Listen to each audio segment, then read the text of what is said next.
ओम शांति। 3 जुलाई 2025 बाबा के महावाक्य। मीठे बच्चे, इस बेहद नाटक में तुम वंडरफुल एक्टर हो। यह अनादि नाटक है, इसमें कुछ भी बदली नहीं हो सकता। प्रश्न: बुद्धिवान दूरादेशी बच्चे ही किस गुह्य राज को समझ सकते हैं? उत्तर: मूल वतन से लेकर सारे ड्रामा के आदि मध्य अंत का जो गुह्य राज है, वह दूरादेशी बच्चे ही समझ सकते हैं। बीज और झाड़ का सारा ज्ञान उनकी बुद्धि में रहता है। वह जानते हैं इस बेहद के नाटक में आत्मा रूपी एक्टर जो यह चोला पहनकर पाठ बजा रही है, इसे सतयुग से लेकर कलयुग तक पाठ बजाना है। कोई भी एक्टर बीच में वापस जा नहीं सकता। गीत तूने रात गवाई। ओम शांति। यह गीत बच्चों ने सुना। अब इसमें कोई अक्षर राइट भी है तो रॉन्ग भी है। सुख में तो सिमरन किया नहीं जाता, दुख को भी आना है जरूर। दुख हो तब तो सुख देने के लिए बाप को आना पड़े। मीठे मीठे बच्चों को मालूम है, अभी हम सुख धाम के मालिक पढ़ रहे हैं। शांति धाम और सुख धाम, पहले मुक्ति फिर होती है जीवन मुक्ति। शांति धाम घर है, वहां कोई पाठ नहीं बजाया जाता। एक्टर्स घर में चले जाते हैं, वहां कोई पाठ नहीं बजाते। पाठ स्टेज पर बजाया जाता है। ये भी स्टेज है। जैसे हद का नाटक होता है, वैसे यह बेहद का नाटक है। इनके आदि मध्य अंत का राज सिवाय बाप के कोई और समझा न सके। वास्तव में यह यात्रा अथवा युद्ध अक्षर सिर्फ समझाने में काम में लाते हैं। बाकी इसमें युद्ध आदि कुछ है नहीं। यात्रा भी अक्षर है, बाकी है तो याद। याद करते करते पावन बन जाएंगे।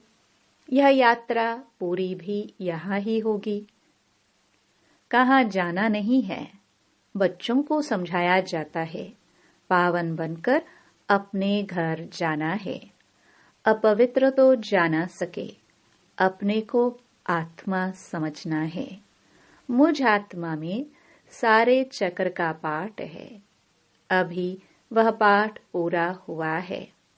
बाप राय देते हैं, बहुत सहज, मुझे याद करो। बाकी बैठे तो यहाँ ही हो, कहाँ जाते नहीं हो। बाप आकर कहते हैं, मुझे याद करो तो तुम पावन बन जाएंगे। युद्ध कोई है नहीं। अपने को तमो प्रधान से सतो प्रधान बनाना है। माया पर जीत पानी है। बच्चे जानते हैं 84 का चक्र पूरा होना है। भारत सतो प्रधान था, उसमें जरूर मनुष्य ही होंगे। जमीन थोड़े ही बदलेगी। अभी तुम जानते हो, हम सतो प्रधान थे, फिर तमो प्रधान बने, अब फिर सतो प्रधान बनना है। मनुष्य पुकारते भी हैं कि आकर हमको पतित से पावन बनाओ, परंतु वह कौन है, कैसे आते हैं, कुछ नहीं जानते। अभी बाबा ने तुम्हें समझदार बनाया है। कितना ऊंच मर्तबा तुम पाते हो। वहां के गरीब भी बहुत ऊंच है यहाँ के साहूकारों से। भल कितने भी बड़े बड़े राजाए थे, धन बहुत था, परंतु है तो विकारी न। इनसे वहां की साधारण प्रजा भी वो बहुत ऊंच बनती है। बाबा फर्क बतलाते हैं। रावण का परछाया आने से पतित बन जाते हैं। निर्विकारी देवताओं के आगे अपने को पतित कह माथा जाकर टेकते हैं। बाप यहाँ आते हैं तो फट से ऊंच चढ़ा देते हैं। सेकंड की बात है। अभी बाप ने तीसरा नेत्र दिया है ज्ञान का। तुम बच्चे दूरादेशी बन जाते हो। ऊपर मूल वतन से लेकर सारे ड्रामा का चक्र तुम्हारी बुद्धि में याद है। जैसे हद का ड्रामा देखकर फिर आए सुनाते हैं ना, क्या क्या देखा बुद्धि में भरा हुआ है जो वर्णन करते हैं। आत्मा में भरकर आते हैं, फिर आकर डिलीवरी करते हैं। यह फिर हैं बेहद की बातें। तुम बच्चों की बुद्धि में इस बेहद ड्रामा के आदि मध्य अंत का राज रहना चाहिए जो रिपीट होता रहता है। उस हद के नाटक में तो एक एक्टर निकल जाता है तो फिर बदले में दूसरा आ सकता है। कोई बीमार हुआ तो उनके बदले फिर दूसरा ऐड कर देंगे। यह तो चैतन्य ड्रामा है। इसमें जरा भी अदली बदली नहीं हो सकती। तुम बच्चे जानते हो हम आत्मा है। यह शरीर रूपी चोला है जो पहनकर हम बहुरूपी पाठ बजाते हैं। नाम रूप देश फीचर्स बदलते जाते हैं। एक्टर्स को अपनी एक्ट का तो मालूम होता है ना। बाप बच्चों को यह चक्र का राज तो समझाते रहते हैं। सतयुग से लेकर कलयुग तक आते हैं, फिर जाते हैं, फिर नए सिर आकर पाठ बजाते हैं। इनकी डिटेल समझाने में टाइम लगता है। बीज में भल नॉलेज है, फिर भी समझाने में टाइम तो लगता है ना। तुम्हारी बुद्धि में सारा बीज और झाड़ का राज है। सो भी जो अच्छे बुद्धिवान हैं वही समझते हैं कि इसका बीज ऊपर में है। इनकी उत्पत्ति, पालना और संहार कैसे होता है, इसलिए त्रिमूर्ति भी दिखाया है। यह समझानी जो बाप देते हैं और कोई भी मनुष्य दे ना सके। जब यहाँ आए तब पता पड़े, इसलिए तुम सबको कहते हो यहाँ आकर समझो। कोई कोई बहुत कट्टर होते हैं तो कहते हैं हमको कुछ सुनना नहीं है। कोई तो फिर सुनते भी है, कोई लिटरेचर लेते हैं, कोई नहीं लेते हैं। तुम्हारी बुद्धि अभी कितनी विशाल दूरादेशी हो गई है। तीनों लोकों को तुम जानते हो। मूल वतन जिसको निराकारी दुनिया कहा जाता है। बाकी सूक्ष्म वतन का कुछ भी है नहीं। कनेक्शन सारा है मूल वतन और स्थूल वतन से। बाकी सूक्ष्म वतन तो थोड़ा टाइम के लिए है। बाकी आत्माएं सब ऊपर से यहाँ आती हैं पाठ बचाने। यह झाड़ सब धर्मों का नंबरवार है। यह है मनुष्यों का झाड़ और बिल्कुल एक्यूरेट है। कुछ भी आगे पीछे हो ना सके। ना आत्माएं और कोई जगह बैठ सकती हैं। आत्माएं ब्रह्म महातत्व में खड़ी होती हैं। जैसे स्टार्स आकाश में खड़े हैं। यह स्टार्स तो दूर से छोटे छोटे देखने में आते हैं, है तो बड़े, लेकिन आत्मा तो न छोटी बड़ी होती है, न विनाश को पाती है। तुम गोल्डन एज में जाते हो, फिर आयरन एज में आते हो। बच्चे जानते हैं हम गोल्डन एज में थे, अब आयरन एज में आ गए हैं। कोई वैल्यू नहीं रही है। भल माया की चमक कितनी भी है, परंतु यह है रावण की गोल्डन एज। वह है ईश्वरीय गोल्डन एज। मनुष्य कहते रहते हैं 6-7 वर्षों में इतना अनाज होगा, जो बात मत पूछो। देखो उन्हों का प्लान क्या है और तुम बच्चों का प्लान क्या है। बाप कहते हैं मेरा प्लान है पुरानी को नया बनाना। तुम्हारा एक ही प्लान है। जानते हो बाप की श्रीमत से हम अपना वर्षा ले रहे हैं। बाबा रास्ता बताते हैं, श्रीमत देते हैं, याद में रहने की मत देते हैं। मत अक्षर तो है ना, संस्कृत अक्षर तो बाप नहीं बोलते हैं। बाप तो हिंदी में ही समझाते रहते हैं। भाषाएं तो ढेर है ना, इंटरप्रेटर भी होते हैं जो सुनकर फिर सुनाते हैं। हिंदी और इंग्लिश तो बहुत जानते हैं, पढ़ते हैं।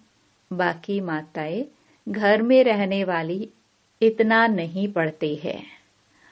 आजकल विलायत में अंग्रेजी सीखते हैं तो फिर यहाँ आने से भी इंग्लिश बोलते रहते हैं, हिंदी बोल ही नहीं सकते। घर में आते हैं तो माँ से इंग्लिश में बात करने लग पड़ते हैं। वह बेचारी मूंझ पड़ती है, हम क्या जाने इंग्लिश से। फिर उनको टूटी फूटी हिंदी सीखनी पड़े। सतयुग में तो एक राज्य एक भाषा थी, जो अब फिर से स्थापन कर रहे हैं। हर 5000 वर्ष बाद ये सृष्टि का चक्र कैसे फिरता है, सो बुद्धि में रहना चाहिए। अब एक बाप के ही याद में रहना है। यहाँ तुमको फुर्सत अच्छी रहती है। सवेरे में स्नान आदि कर बाहर घूमने फिरने में बड़ा मजा आता है। अंदर में यही याद रहे, हम सब एक्टर्स हैं। यह भी अभी स्मृति आई है। बाबा ने हमको 84 के चक्र का राज बताया है। हम सतो प्रधान थे, यह बड़ी खुशी की बात है। मनुष्य घूमते फिरते हैं, उनकी कुछ भी कमाई नहीं। तुम तो बहुत कमाई करते हो। बुद्धि में चक्र भी याद रहे, फिर बाप को भी याद करते रहो। कमाई करने की युक्तियां बाबा बहुत अच्छी अच्छी बताते हैं। जो बच्चे ज्ञान का विचार सागर मंथन नहीं करते हैं, उनकी बुद्धि में माया खिटखिट करती है। उन्हें ही माया तंग करती है। अंदर में यह विचार करो, हमने यह चक्र कैसे लगाया है। सतयुग में इतने जन्म लिए, फिर नीचे उतरते आए। अब फिर सतो प्रधान बनना है। बाबा ने कहा है, मुझे याद करो तो सतो प्रधान बन जाएंगे। चलते फिरते बुद्धि में याद रहे तो माया की खिटखिट समाप्त हो जाएगी। तुम्हारा बहुत बहुत फायदा होगा। भल स्त्री पुरुष साथ जाते हो। हर एक को अपने सिर मेहनत करनी है, अपना ऊंच पद पाने। अकेले में जाने से तो बहुत ही मजा है। अपनी ही धुन में रहेंगे, दूसरा साथ में होगा तो भी बुद्धि इधर उधर जाएगी। है बहुत सहज। बगीचे आदि तो सब जगह है। इंजीनियर होगा तो उनका यही चिंतन चलता रहेगा कि यहाँ पुल बनानी है, यह करना है। बुद्धि में प्लान आ जाता है। तुम भी घर में बैठो, फिर भी बुद्धि उस तरफ लगी रहे। यह आदत रखो तो तुम्हारे अंदर यही चिंतन चलता रहे। पढ़ना भी है, धंधा आदि भी करना है। बूढ़े जवान बच्चों आदि सबको पावन बनना है। आत्मा को हक है बाप से वर्षा लेने का। बच्चों को भी छोटेपन में ही यह बीज पड़ जाए तो बहुत अच्छा। आध्यात्मिक विद्या और कोई सिखा न सके। तुम्हारी यह जो आध्यात्मिक विद्या है, यह तुमको बाप ही आकर पढ़ाते हैं। उन स्कूलों में मिलती है जिस्मानी विद्या, और वह है शास्त्रों की विद्या। यह फिर है रूहानी विद्या, जो तुमको भगवान सिखलाते हैं। इनका किसको भी पता नहीं। इनको कहा ही जाता है स्पिरिचुअल नॉलेज। जो रूह आकर पढ़ाते हैं, उनका और कोई नाम नहीं रखा जा सकता। यह तो स्वयं बाप आकर पढ़ाते हैं। भगवान वाच है ना। भगवान एक ही बार इस समय आकर समझाते हैं। इसको रूहानी नॉलेज कहा जाता है। वह शास्त्रों की विद्या अलग है।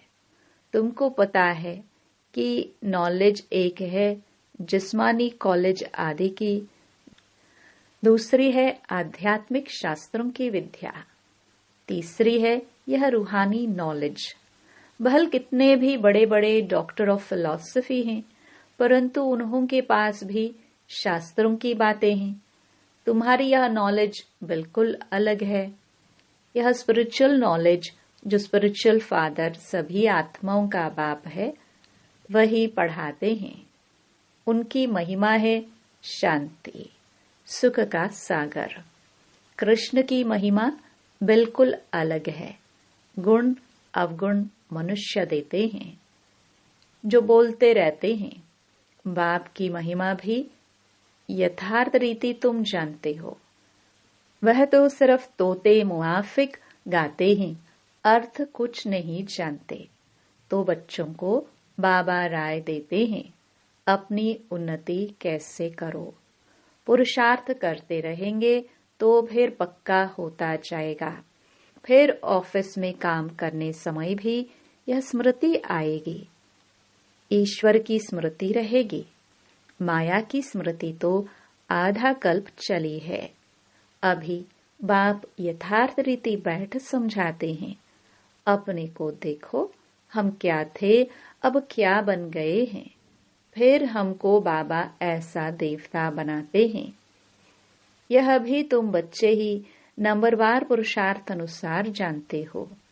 पहले पहले भारत ही था। भारत में ही बाप भी आते हैं पाठ बजाने। तुम भी आदि सनातन देवी देवता धर्म के हो ना।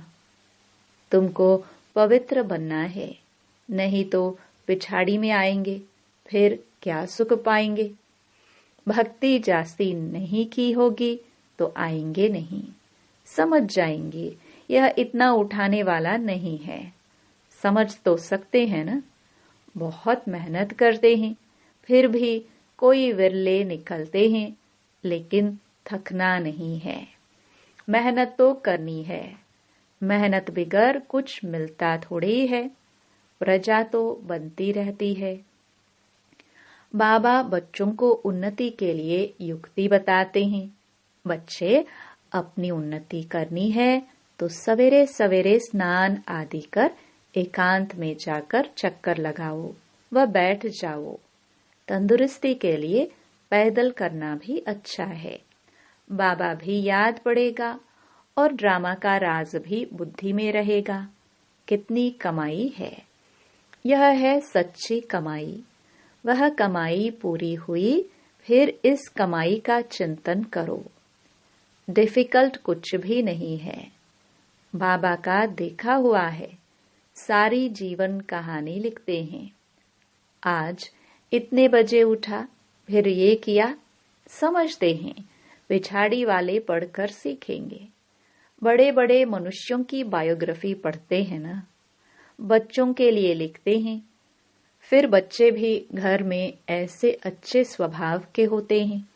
अभी तुम बच्चों को पुरुषार्थ कर सतो प्रधान बनना है। सतो प्रधान दुनिया का फिर से राज्य लेना है। तुम जानते हो, कल्प कल्प हम राज्य लेते हैं और फिर गवाते हैं। तुम्हारी बुद्धि में यह सब है। यह है नई दुनिया, नए धर्म के लिए नई नॉलेज। इसलिए मीठे मीठे बच्चों को फिर भी समझाते हैं, जल्दी जल्दी पुरुषार्थ करो। शरीर पर भरोसा थोड़े ही है। आजकल मौत बहुत इजी हो गया है।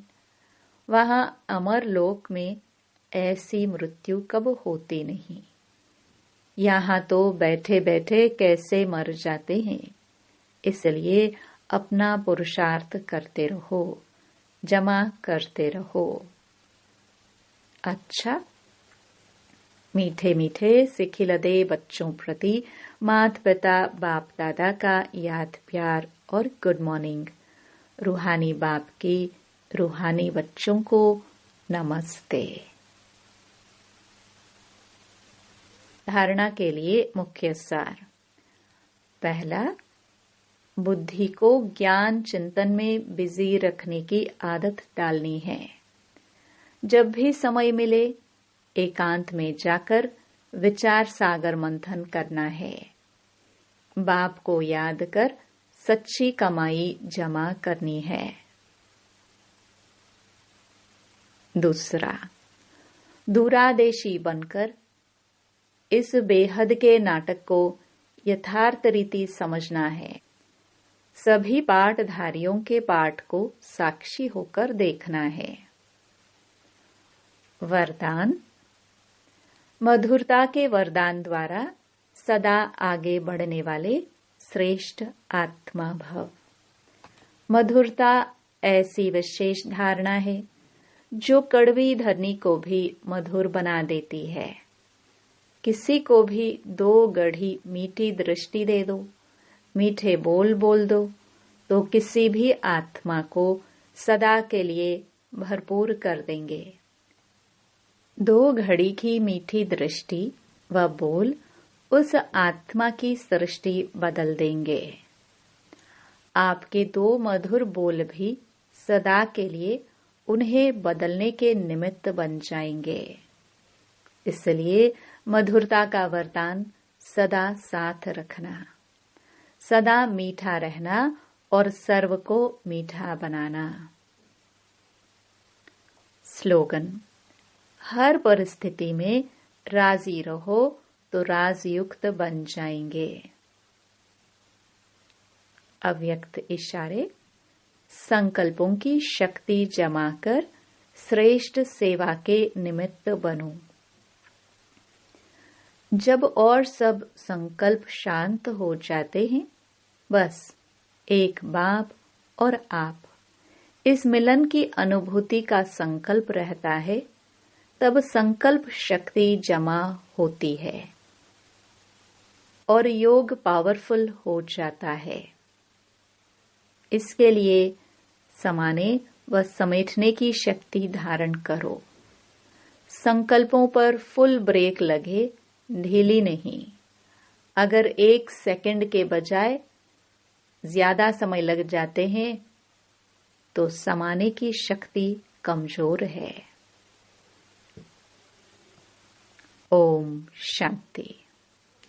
वक्त की पुकार है, युवा तुझ पे भार है।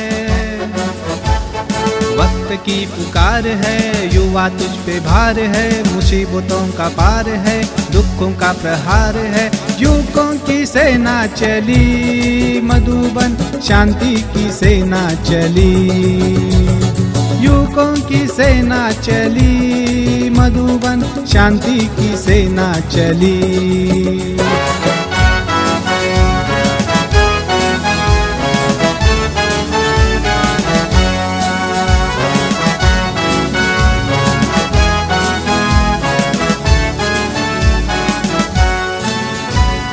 बाजुओं में तेरे बल भी है, सामना करने की शक्ति है। जज्बा से ओत और प्रोत है, संकल्पों में भी तेरी शक्ति है।